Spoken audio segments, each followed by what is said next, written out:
یہ بھی حدیث بخاری میں نبی پاک علیہ الصلوۃ والسلام نے فرمایا کہ جس نے اپنا تہمت تکبر کے ساتھ ٹخنوں سے نیچے لٹکایا وہ حصہ جہنم میں، وہ آگ میں، تکبر کے ساتھ اپنا تہمت ٹخنوں سے نیچے۔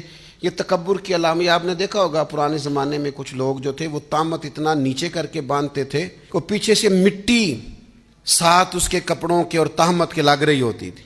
یہ علامت ہوتی تھی، چونکہ کپڑا بڑا مہنگا تھا، ہر آدمی، آپ نے سنا ہوا ہے کفن کے لیے بھی کپڑا لوگوں کو نہیں ملتا تھا، تو یہ تکبر کی علامت تھی کہ بڑا مالدار ہوں۔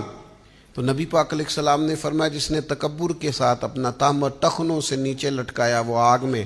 حضرت صدیق اکبر فوراً عرض کرنے لگے، یا رسول اللہ میرا بھی کبھی کبھی لٹک جاتا ہے اور میں توجہ نہ کروں تو لٹکتا ہی رہتا ہے۔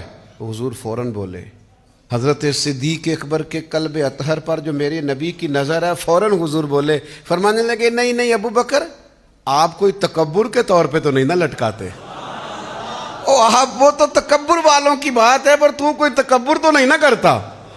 تیرا قلب نور کے اندر جو عجز ہے، جو انکساری ہے، جو اپنے رب کے لیے جھکنے کا جذبہ ہے، وہ تیرا محبوب جانتا ہے۔ لہذا فرمایا آپ کا وہ معاملہ نہیں جو باقی کئیوں کا ہے۔ حضرت صدیق اکبر کے دل کی پاکیزگی کی گواہی بھی مدینے والے حبیب نے عطا کی۔